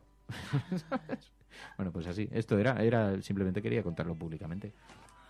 Es la última vez que voy a hablar de esto, porque además pienso que uno de los males, por eso muchas veces tengo cuidado, a veces pasan cosas en la comunidad de los oyentes y me dicen, oye, ¿por qué no lo cuentas? Digo, porque hay cosas que no hay que reforzarlas públicamente.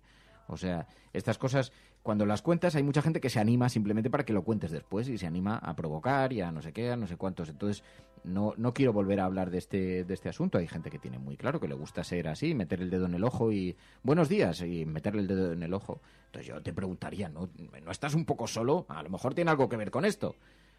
Porque hay que ser más amable en la vida, más amable, así en general. Pero bueno, es un enfado que también tenía algo de pedagógico.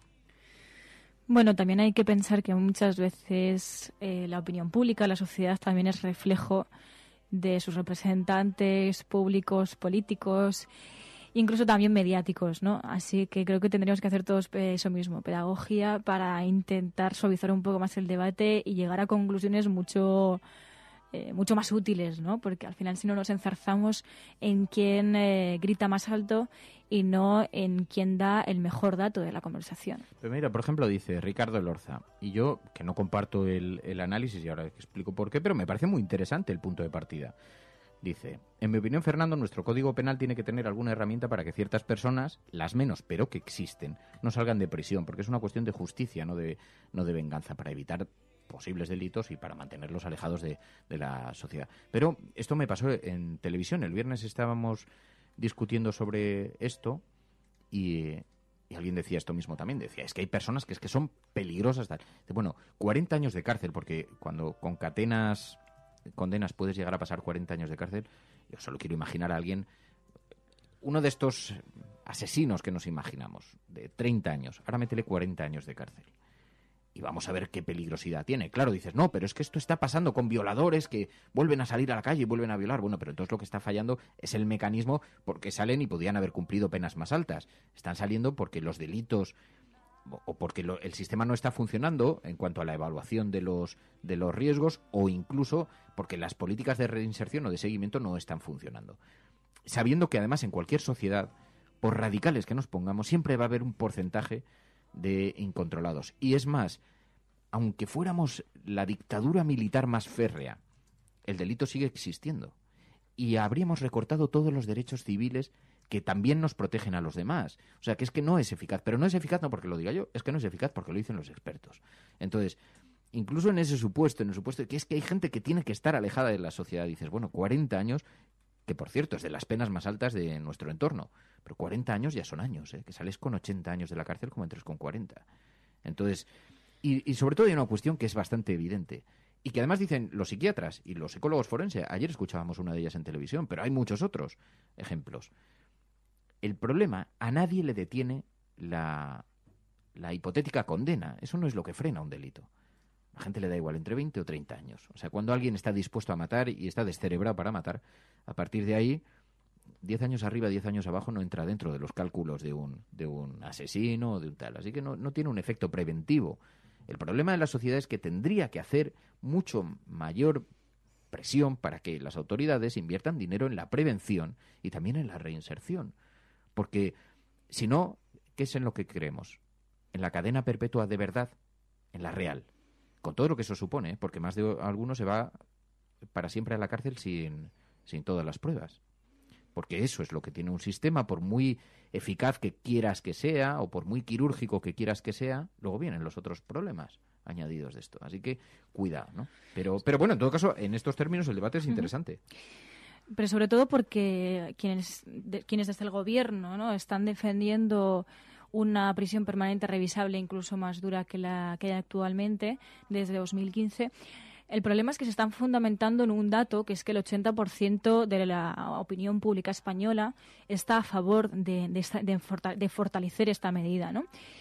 Pero es que ese dato es importante a la hora de legislar, porque entonces vamos a tener en cuenta siempre la opinión de gente en este tipo de temas.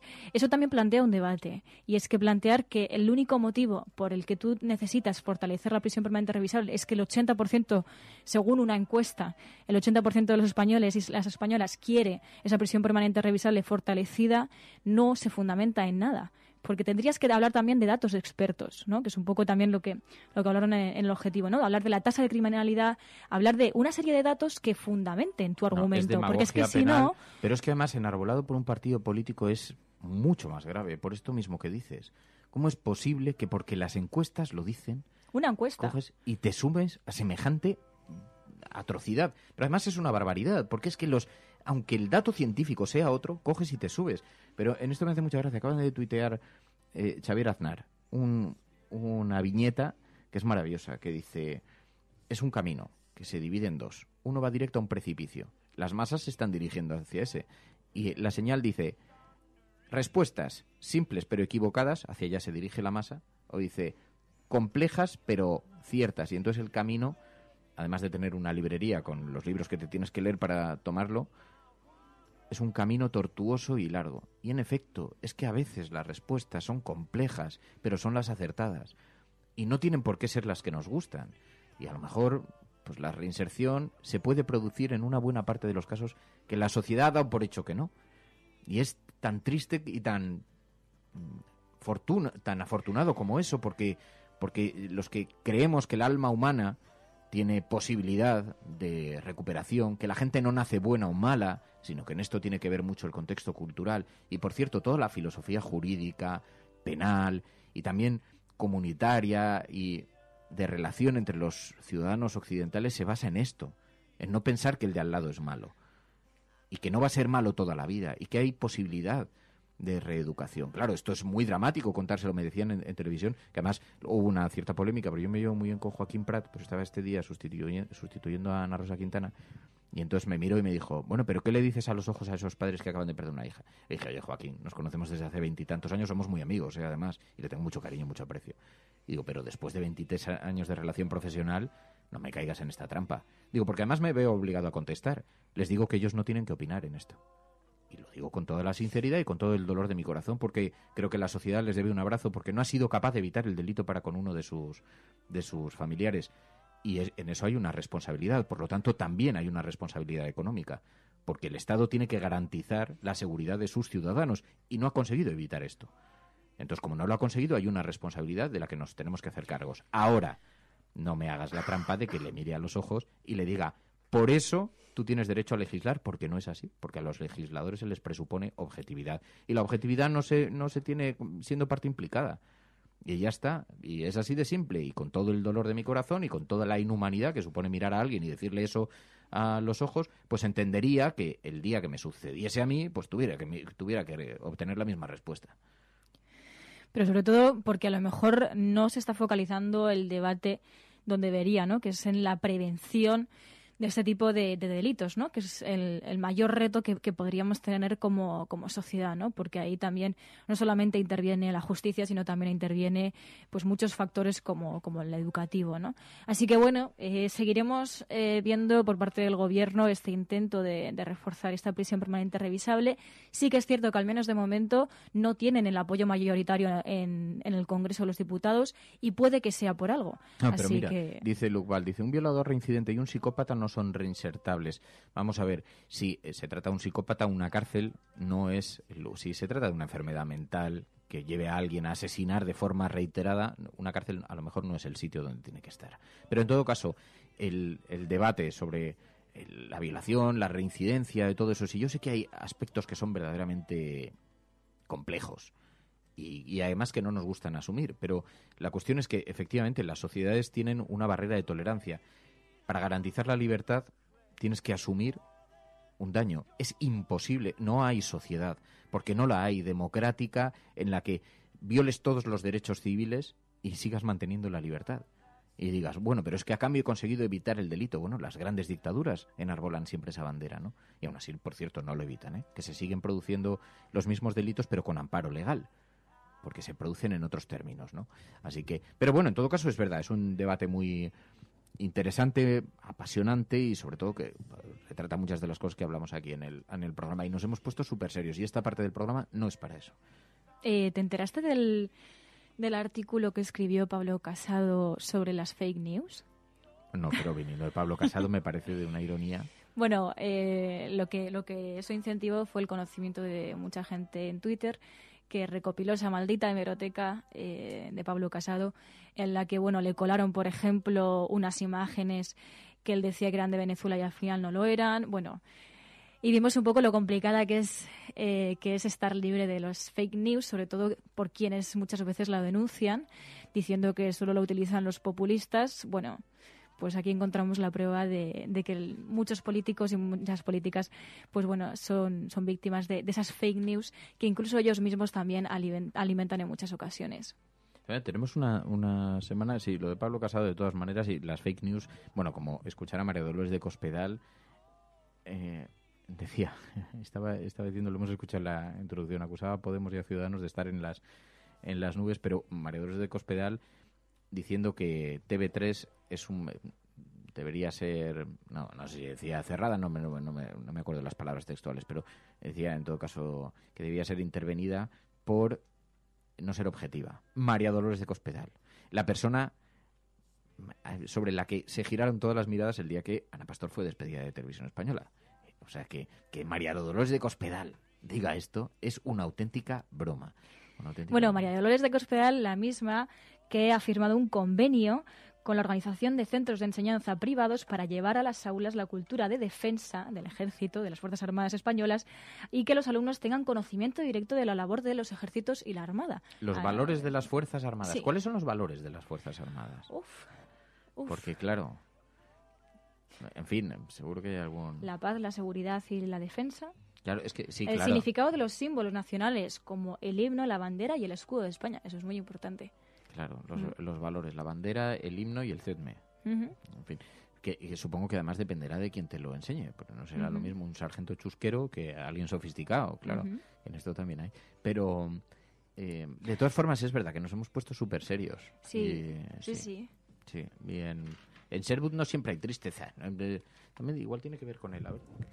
No, hoy está, sí, pero está un poco encapotado. Decían que iba a llover en una buena parte del país. Aquí en la cabaña cafetera, en la cabaña del árbol, está un poco nubladete.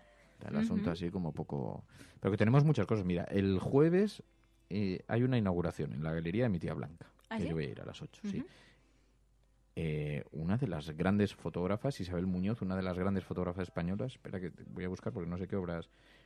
Pero es que mi tía tiene una galería, no sé si lo he contado alguna vez aquí en el programa, mi tía Blanca, que es con la persona con la que yo empecé trabajando cuando tenía 16 años, que me hizo un huequito en el estudio, entonces le ayudaba a hacer fotos y la acompañaba muchas veces así con mi trípode y con mi camarita de fotos, y entonces la quiero mucho, mi tía Blanca.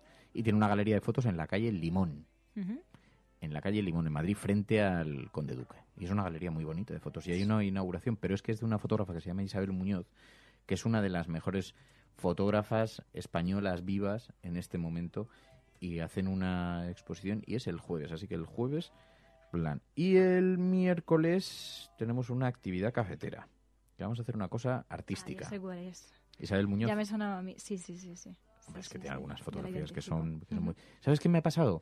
Y en esto me ha sucedido que nunca he hablado mucho de mi tía aquí, ni de la galería de mi tía, porque siempre me ha dado como un poco de pudor por ser familiar, por ser familia, ¿no? Y ha sido siempre un poco injusto, porque la galería es una galería excepcional, es de esta categoría de las pocas que hay en España, y con este nivel desde luego en Madrid hay muy pocos ejemplos parecidos, pero en España también.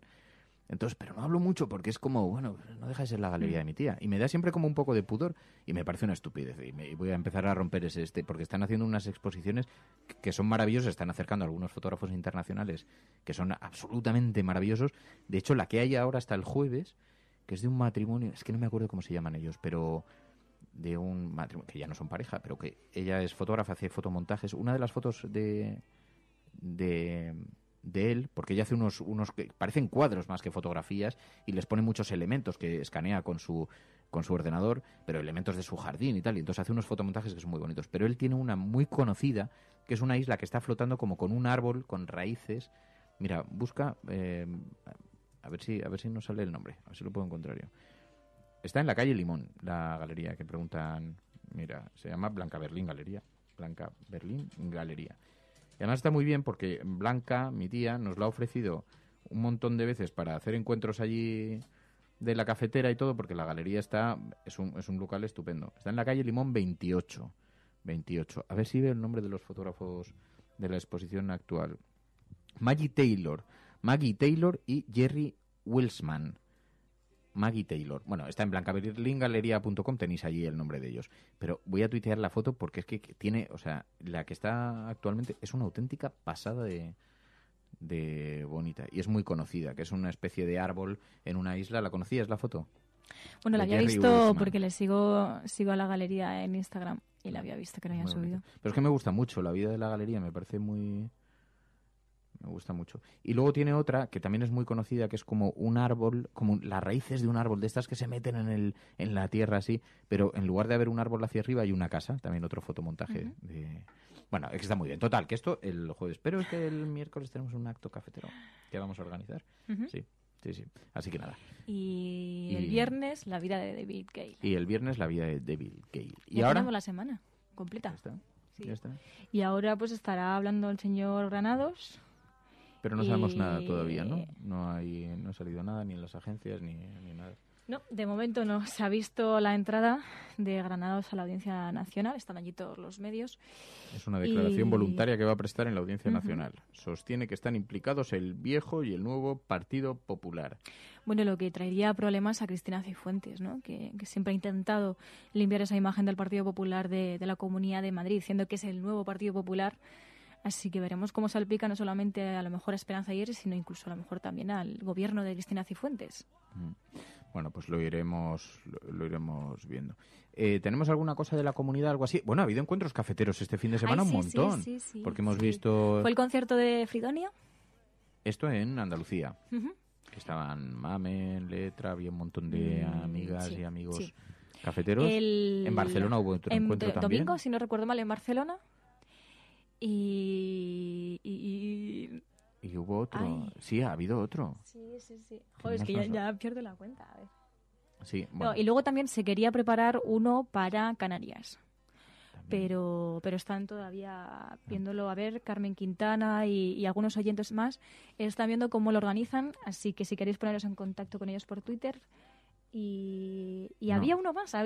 Dice Ayla, me he enterado bien. ¿Hay encuentro cafetero en la galería? No te has enterado bien, Ayla. Hay una galería, que es verdad, en la galería de mi tía, en la calle Limón. Pero lo que hay es una exposición, una inauguración el jueves a las 8 de la tarde. Yo me voy a poder pasar muy poquito porque luego tengo que ir a la tele, pero me voy a pasar un ratito. Me pasaré el jueves a las 8 de la tarde. Y lo que pasa es que es de una fotógrafa muy conocida que se llama Isabel Muñoz. Pero no, decía que hay muchas cosas esta semana, pero no había encuentro cafetero como tal, no en principio.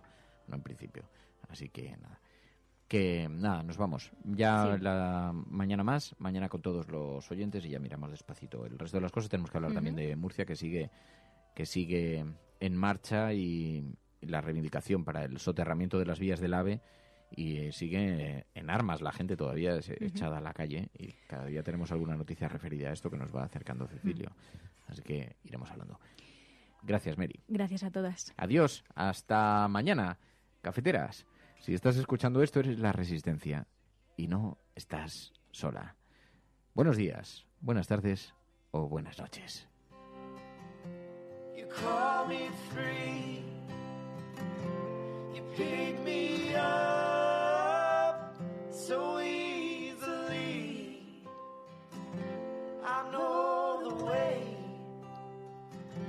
that I can be, and still you run to carry me. You call me. La Cafetera, es un programa de radio que se financia gracias a las aportaciones de los oyentes. Si te gusta el periodismo que defiende y sientes que te acompaña, hazte mecenas y ayúdanos. Infórmate en radiocable.com/mecenas. To carry me, you call me yours, you call me free.